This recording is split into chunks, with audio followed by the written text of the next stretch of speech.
Curtis, aka MC Righteous, 26 years old, from New York. I'm currently in Austin, Texas, and this is Untitled.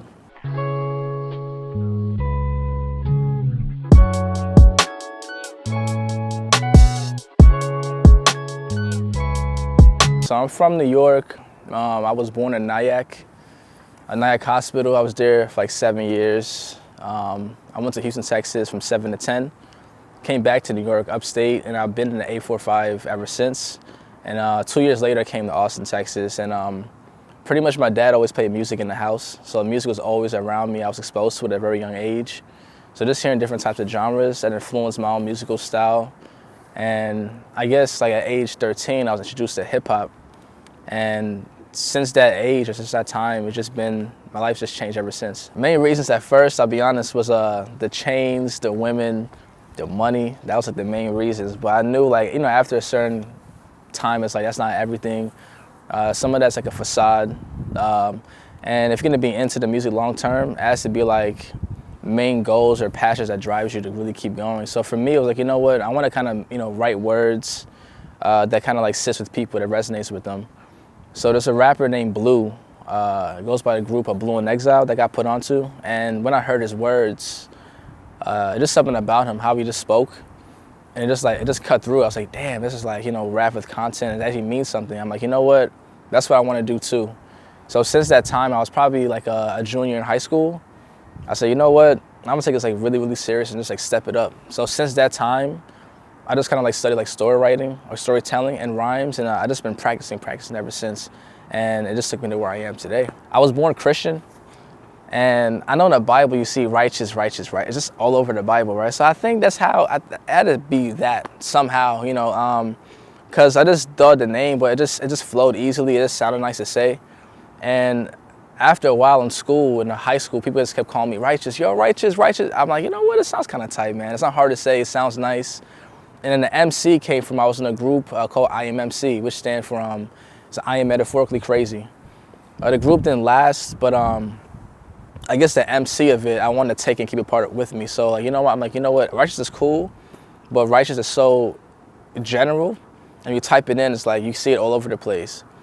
And I said, you know what? MC before it will make it like kind of stand out on its own. So now like on iTunes, Spotify, no one has the MC. Righteous is just me. So that's pretty much, I think, where it came from. It had to be. Music to me is color. So there's a thing called synesthesia.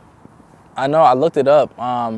Because they say Kanye West has synesthesia, and a singer named Raven Lenae. I was like, damn, like, what's that word even mean? So pretty much means you hear music, but it's like in color.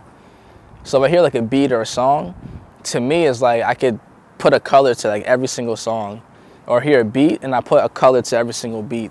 It's just the way my mind just thinks. So like when I see a color, I just know like what would sound like a snare, a kick drum, an 808. To me, an 808 is like red because it's like so gritty.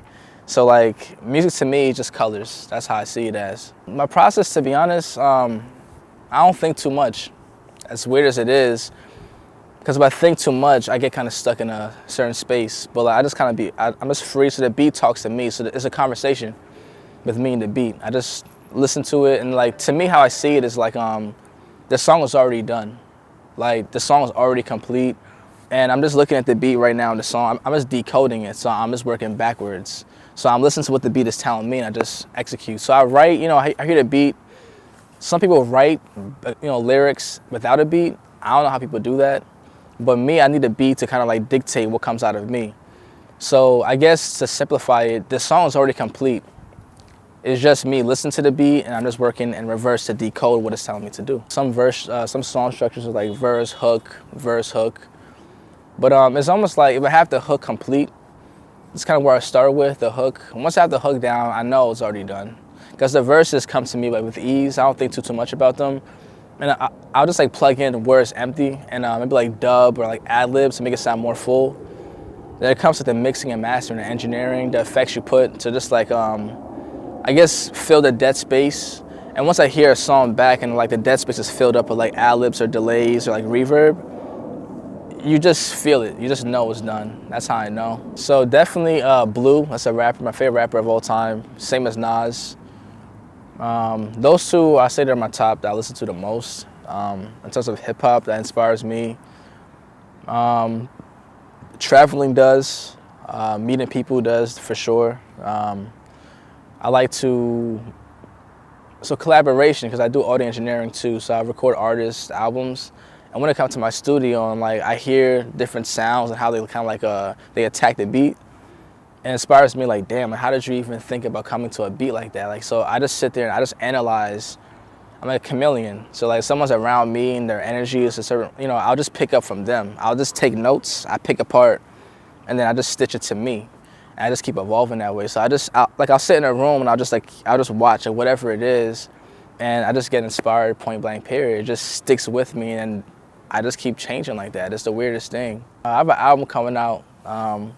Will it be this month? Will it be next month? Tune in, you'll see. But I have a show on the 20th here in Empire. It's gonna be big. My friends are gonna be there. So I have a couple shows, couple events, a couple projects, instrumental tapes, rap tapes, more videos, more content, and hopefully by the grace of God, man, a tour in 2019, that'll be like essential. That'll just take things like the next level. So we'll see. I see myself as a touring artist. I also see myself like having my own like studio. I want to have my own like studio space where it's like I could work in there, or when I'm on the road, I have engineers like working for me. So I have like my own studio business. I want to have like my own like label. So I guess like short term, that's pretty much it. It's like touring around the world, having my studio, and having my own label. Yeah, man, I want to write a book. I want to write a couple books. That's like my goal. I like to talk a lot and you know, like kind of like break things down. So when I think about it, like a book has like always been a thing I want to do, like to write. I like reading. So I think it would be cool to kind of flip the story that I've lived. And I guess like for people who, I know there's so many artists who I look up to, their story is like really, really insane, inspiring. And I feel like everybody has a story to tell, like no matter who it is. And like, it could be like your culture, how you were raised. And I know I have something to tell too, that I know somebody or many people will look at like, damn, that's like what I needed to get to this next step. So if people could do it to me with books or movies, I'll do the same thing. It don't just stop with music, I could evolve it in different ways. So I'd say like a couple books is like my long-term thing. Success, to me, it's an abundance of people around you who share positive energy. It's not money, because money, once you have the money, if you clear all your debt, you buy what you want, and you keep making money, you'll be going crazy thinking like, what do I do with all this money now? So money will keep coming, but now it's like, if you have everything you need, is that really doing you justice now? It's not. But if you don't have anybody around you who's positive or influential around you, then it's like, what's really the purpose of life? Because I could be broke right now or just like living day to day, struggling. But the people who are around me right now to lift up and just to inspire me, I'm happy as hell. While somebody could be rich, you see it all the time, people have money and stuff, but they're depressed, they commit suicide, it's sad and tragic. While somebody who's broke and like trying to make it to the next, like this next day, they have people who just love them and support them, and you can see them enjoying life every day. It don't matter how much money they have, they just enjoy just life in general. So to me, just an abundance of positive people around me, and that's it. That's all I need. Follow me anywhere, everywhere, MC Righteous. Shout out to everybody, my whole entire crew. I'll probably forget everybody. Maybe we'll see Hinton, Ticey, Espo, Kira Nova, Liv, Kedra, Benji Beats. It goes on and on and on. You know what it is. So 512 Austin, Texas. Let's keep on making movements and waves. And just stay tuned for any announcements coming through. And I appreciate every single one of you guys. I appreciate that. For real, for real.